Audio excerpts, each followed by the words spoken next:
Okay, what we're going to be doing today is we're going to be graphing exponential functions. Okay, so an exponential function is just when you have any number here raised to a variable. So this is an exponential. So I'm going to graph for you what the original function is going to look like, and then we're going to be moving them like we've done before. So this is y equals 2 to the x. So remember, all I'm going to do is put these x values into here and get me y values. So this first one is going to be 2. My x value is -2.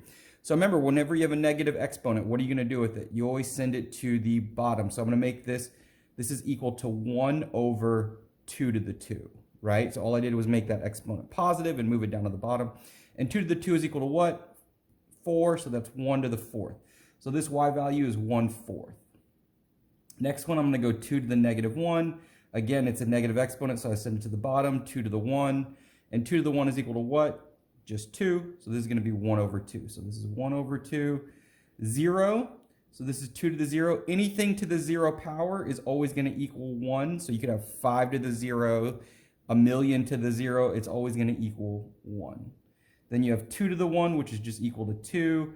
And then you have 2 to the 2, which is equal to 4. Okay, so we're going to go ahead and graph this. So we have -2 comma a fourth, so -2 comma a fourth, -1 comma a half, 0 comma 1, 1 comma 2, and then 2 comma 1, 2, 3, 4, like this. So if you notice, the graph looks like this, okay? So now we're going to sit and talk about some of the key attributes of this, okay? So the first thing I want us to see is this thing is getting flatter and flatter and flatter as it gets towards this line right here. This right here, it's called an asymptote. This graph will never cross this line. So there's an imaginary dash line right here that it'll never cross, and it's called an asymptote. A-S-Y-M-P-T-O-T, asymptote. And that's an imaginary line that a graph will never cross. Okay. There's also something very interesting, which is we just talked about that any number you put here, right? If you raise it to the 0 power, it equals 1. So this right here is my key point. This 0, 1 is my key point for all exponentials. And this is the point we're going to be moving. We're going to be moving the 0, 1 point and the asymptote whenever we're talking about up, down, lefts, and right. The other thing I want us to see is this.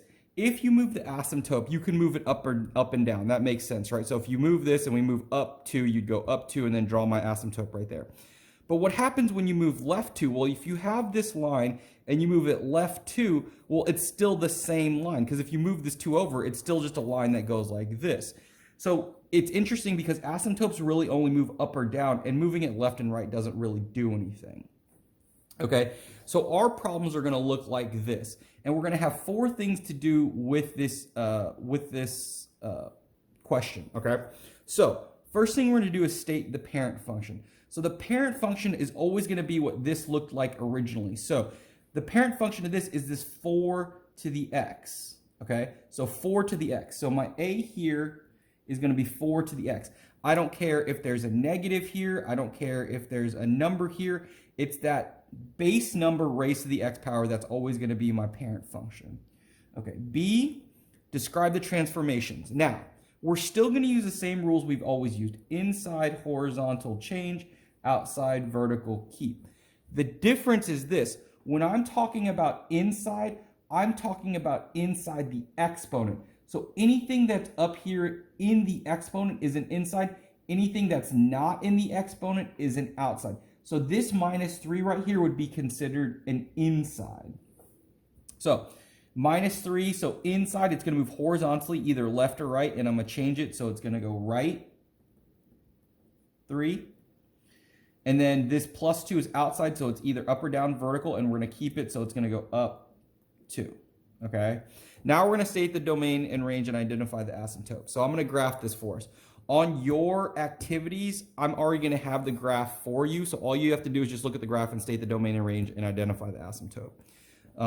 So again, first thing I want to do when I graph this is look at my asymptote. So do I move up or down at all? Sure. I just said I moved up 2. So instead of being right here, this thing is now going to be moved up 2 and it's going to be here. Okay. Now, this point at 0, 1, remember, this is the one that I'm moving. So I went to the, so normally it's here 0, 1. I'm going to move right 3, 1, 2, 3, and up 2, 1, 2.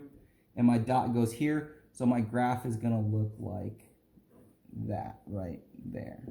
Okay, so let's talk about domain and range. So which way is this arrow moving? This arrow is moving up and it's moving to the right.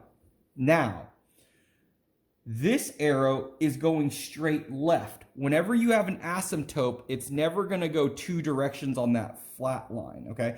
It's only going to go one. Since it can never cross this, it's not going down. It's just going straight left, okay? So again, we're going to do the same thing.